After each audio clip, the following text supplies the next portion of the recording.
tu déroules la suite de ses mains, qu'il domine sur toutes les poissons de mer, sur tout ce qui est autour de lui. Dieu veut un homme qui est organisé. Dieu veut un homme qui est ordonné. Dieu veut un homme qui a des objectifs.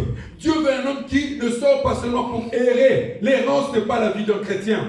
Dieu veut un homme qui a des buts dans sa vie. Dieu veut un homme qui veut des objectifs bien précis dans sa vie. Voilà pourquoi il te dit, domine. Domine sur quoi? Sur tout ce que tu vois avec tes yeux. Tout ce que tu touches avec tes mains. Tu dois dominer. Car cela relève de ta puissance que Dieu t'a donnée. Vous savez comme moi, frères et sœurs, qu'il est dit dans la Bible qu'il nous a fait un petit peu en dessus de lui. Nous sommes des dieux avec un petit d. Or, Dieu domine dans le ciel et sur la terre. Dieu domine sous terre. Dieu domine en tout lieu où il est appelé, où il est invoqué. Alors, toi et moi, nous sommes appelés aussi à dominer. Mais pour dominer, tu dois être fortifié. Tu dois être fortifié par quoi? Par la parole.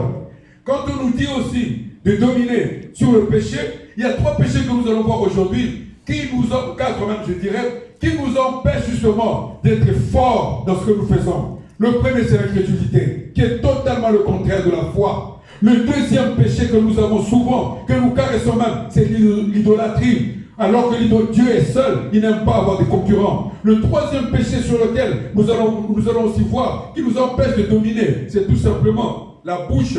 Là, nos bouches parlent plus qu'il le faut. Alors, bien-aimés, nous allons prendre un texte, 2 textes d'ailleurs, qui vont nous aider à avancer dans notre méditation de ce soir avant d'entrer dans le vif de dans la prière. Le 4e péché que j'ai oublié de mentionner, c'est l'orgueil. 4 péchés qui empêchent l'homme d'être rempli de la puissance de Dieu et dominer. Premièrement, prenons tout simplement parce que lorsqu'on nous dit de dominer, la plupart d'entre nous pensent dominer sur les ennemis. Non. Vous verrez dans toute la Bible, Dieu, quand il parle des ennemis, c'est toujours pour que lui fasse justice. Ce n'est pas pour que toi et moi fassions justice, non. C'est toujours lui qui te vengera. C'est toujours lui qui dira quand est-ce que tu avanceras. C'est jamais, voilà, va tuer. Non, jamais Dieu ne dit ça. Donc, dominer, c'est sur ce que toi et moi avons de mauvais en nous. Nous devons dominer sur ça pour pouvoir être forts. Alors, premier texte, nous allons prendre d'abord, c'est dans nous allons prendre Matthieu 14 au verset 22. Matthieu 14 au verset 22. Matthieu 14 verset 22.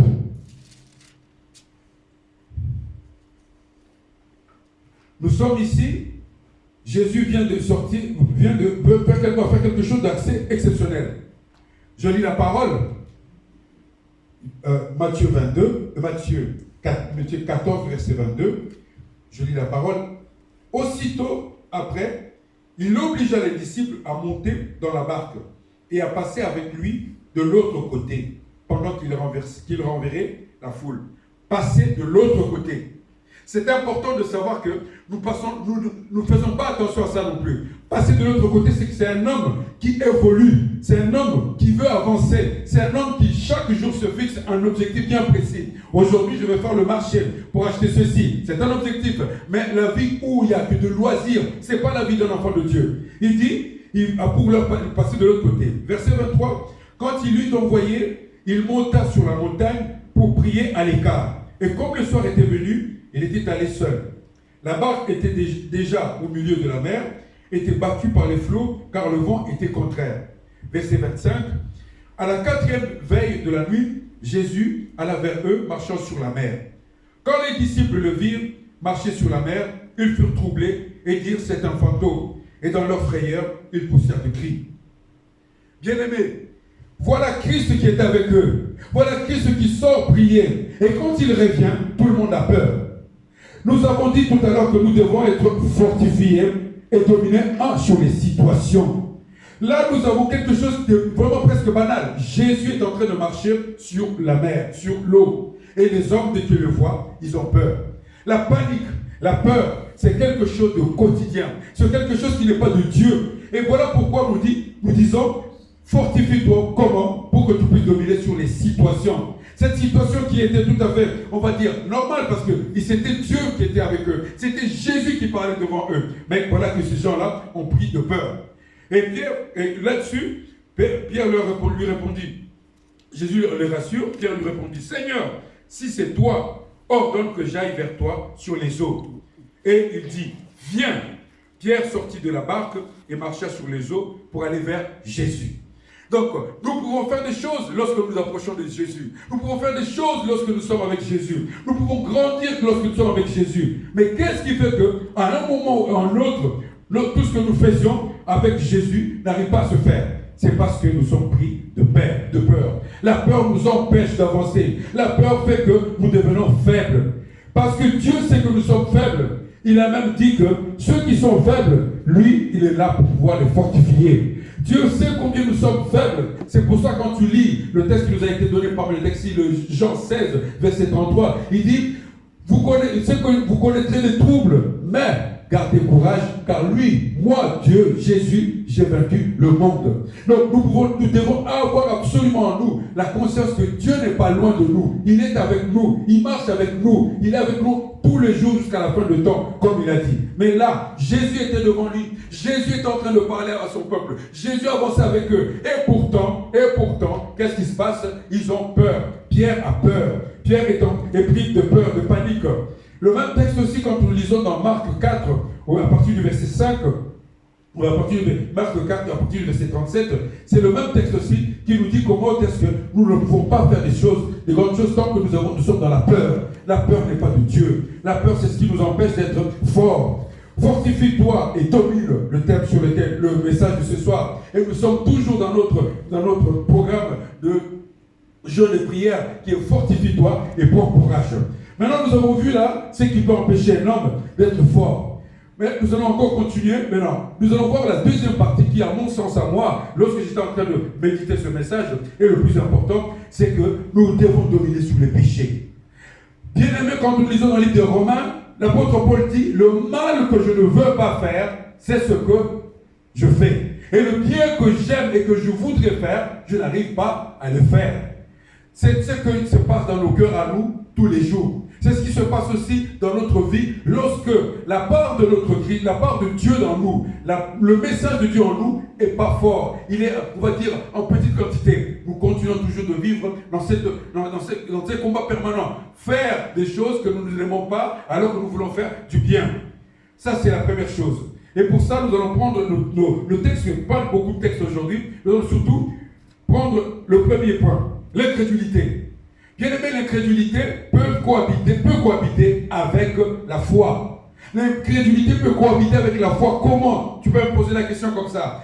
Beaucoup d'entre nous venons à l'assemblée, si elle veut l'alliance ici. Beaucoup d'entre nous venons prier ici. Mais il y en a qui prient tout en pensant à une solution externe à Dieu. À la fois, cet homme-là a la foi en Christ, cet homme-là est aussi incrédule. L'incrédulité, alors que Dieu nous dit, nous pouvons demander tout, y compris à ce qu'il augmente notre foi. Que ce soir, Dieu augmente ta foi, afin que baisse le péché d'incrédulité. Parce que ce péché-là, il dort devant ta porte. Il est tout le temps à côté de toi. Il t'embête tous les jours. Il t'empêche d'être fort. Deuxièmement, nous allons prendre le péché qui est, à mon sens, le plus grave, parce qu'il est encore aujourd'hui dans la culture juive, l'idolâtrie et le meurtre sont les deux crimes les plus élevés dans la culture juive, même dans la culture chrétienne aussi. L'idolâtrie. Bien aimé, lorsque nous parlons de l'idolâtrie, nous voyons le veau d'or. Or, chacun de nous a son veau d'or. Chacun de nous a son veau d'or. Je ne sais pas comment, mais chaque homme a son veau d'or. Qui fait qu'au moment où il doit se concentrer en Christ, au moment où il doit s'approcher à Christ, qu'est-ce que cet homme-là fait? Qu'est-ce que cette femme-là fait? Il élève son idole. L'idolâtrie n'est pas le fait, tout simplement, d'élever quelque chose en Dieu, mais l'idolâtrie, c'est aussi avoir des pensées complètement négatives par rapport à notre Dieu. Toi, tu crois, toi, tu travailles, tu vis avec en Christ, mais Dieu est celui sur lequel tu passes en deuxième position. C'est l'idolâtrie. L'idolâtrie, eh bien, Père, nous ne voulons pas que ce lieu de prière soit rempli d'idolâtres.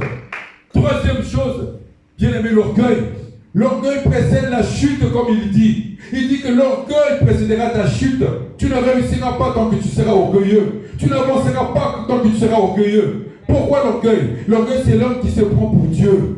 L'homme dit, voilà, j'ai fait tout par ma puissance, je fais tout par ma force. Faux. Aucun homme n'a réussi à s'élever tout seul sans Dieu. Cet homme-là n'existe pas. Même s'il te dit, moi je ne crois pas, je ne pratique pas, c'est faux. Si on entre dans sa vie personnelle, il y a un ancien président de la République française qui, lui, toute sa vie a dit aux gens qu'il était athée.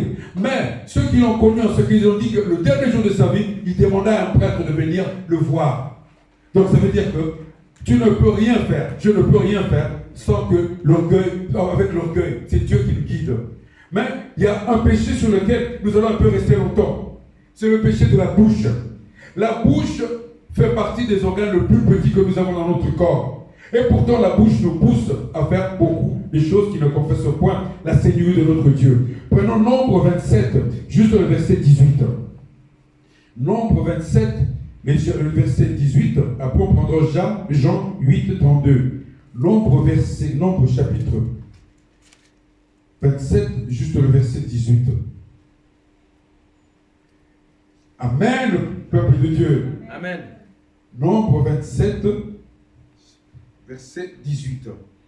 Il dit la parole de Dieu. Amen. Nombre 27, verset 18, il dit ceci. Oui. L'Éternel dit à Moïse, prends Josué, fils de Nun, homme en qui réside l'Esprit. Amen. Amen. Et tu poseras ta main sur lui. Ça, c'est le verset. C'est toujours le même. Et tu poseras ta main sur lui. Amen. Amen. Amen.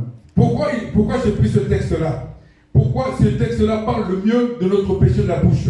Ici, on ne cherche pas un homme qui parle fort. On ne cherche pas un homme qui court bien. On ne cherche pas un homme comme Goliath. On cherche un homme en qui réside l'Esprit de Dieu. C'est-à-dire que, selon la Bible, qu'est-ce qu'un homme fort? Qu'est-ce qu'un homme qui est fortifié? Ce n'est pas celui qui parle très très fort. Ce n'est pas celui qui a des muscles. Ce n'est pas celui qui opprime les pauvres. Ce n'est pas non plus celui qui a pris des villes en otage.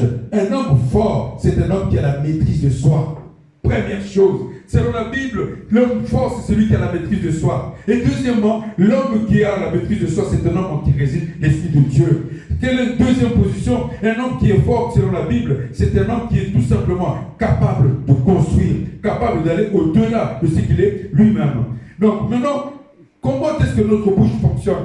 Notre bouche, quand nous lisons Josué 1, au verset 9, il nous est dit que ce livre ne s'éloigne pas de ta bouche, que tu le médites jour et nuit.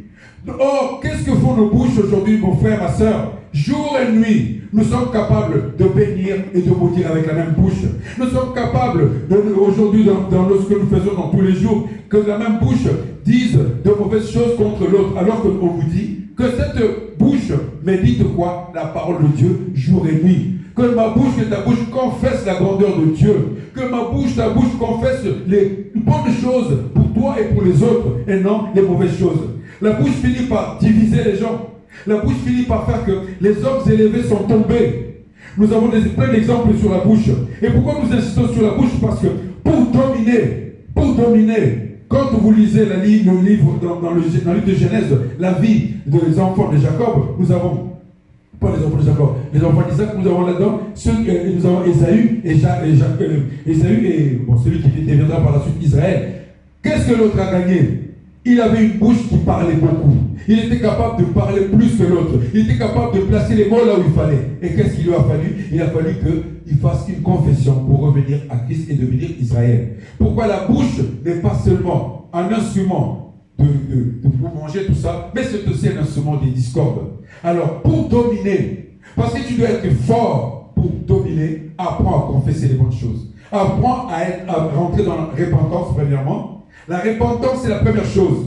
Et pour ça, il y a un texte que toi et moi connaissons, Philippiens 4, au verset 13. Il nous a dit ceci: je puis tout par celui qui me fortifie. Puisque tu peux tout par celui qui te fortifie, ça veut dire que celui qui te fortifie ne te donne rien d'autre que la parole. Je puis tout par celui qui me fortifie, te donne l'accès directement aux grandes choses. Les grandes choses que Dieu réserve pour ceux qui parlent le langage de Jésus, le langage de Dieu, pas le langage des hommes.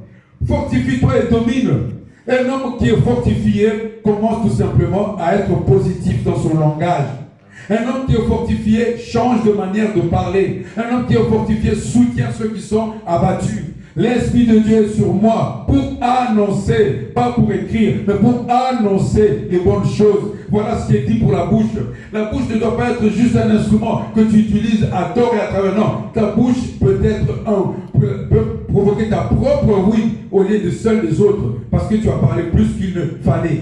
À la limite, je crois que quelqu'un qui lutte contre l'incrédulité s'en sortira. C'est quelqu'un qui lutte contre l'idolâtrie, il finira par s'en sortir. Quelqu'un qui lutte contre l'orgueil, il finira bien par s'en sortir. Mais la bouche, et c'est vraiment toute la difficulté d'être un être humain. Or, Dieu nous dit, vous êtes des dieux, et pourtant vous vous mourrez comme des hommes. Pourquoi? Parce que vous n'arrivez pas à dominer sur les situations, sur le péché. Un dernier texte, après nous allons rentrer dans un moment de prière, Ephésiens 3, versets 16 à 20. Dans ce texte-là, on va pas le lire, il est tout simplement question de quoi? De la place que Dieu te donne selon sa grâce. Que la grâce de Dieu ne soit pas seulement pour nous un moment, voilà une grâce où on reçoit la grâce de Dieu et on ne fait rien. Dieu veut que nous soyons des gens qui reçoivent sa grâce et qui rentrent dans la plénitude de ce qu'il a promis pour nous. On va prendre un exemple tout simple. Quand on remplit un véhicule d'essence, ça veut dire qu'on va aller loin. Bon, maintenant, s'il n'y a pas d'essence, on ne peut pas aller quelque part. Alors, imaginons quelqu'un qui remplit ce véhicule d'essence, après il vient le garer. Au bout d'un moment, il ne servira à rien, ce véhicule-là. Dieu, la grâce vient en nous pour être vraiment comme un carburant de notre vie, pour que nous allions encore plus loin que ce que nous sommes déjà aujourd'hui. La grâce n'est pas là pour que nous soyons toujours au même niveau, année après année, année après année. Alors fortifie-toi. Comment? Par la parole. C'est ce que nous allons prendre des textes qui nous permettront dans la prière. Aujourd'hui, nous demandons à ce que Dieu nous fortifie. Que Dieu nous fortifie, non pas parce que nous avons demandé, mais qu'il nous fortifie parce que sans lui, nous ne sommes rien. C'est avec lui et par lui que tout se réalise dans notre vie. Nous ne pouvons pas nous fortifier parce que nous avons beaucoup lu, mais nous allons nous fortifier parce que nous savons nous humilier devant ces dieux-là, qui vont nous fortifier et nous faire avancer encore plus. Bien-aimés, que ceux qui croient vraiment qu'il y a encore du temps dans notre monde, le monde d'aujourd'hui, je vous invite tout simplement à lire l'Apocalypse. C'est le dernier, mais il est quand même important que nous le lisons. Je vais le lire moi-même. Apocalypse 21, versets 6 à 8. Apocalypse 21, versets 6 à 8. Tu peux te dire au fond de toi, j'ai encore du temps. Non, donc le temps, nous courons après le temps. Il faut que nous le prenions ce temps-là. Apocalypse 21, versets 6 à 8.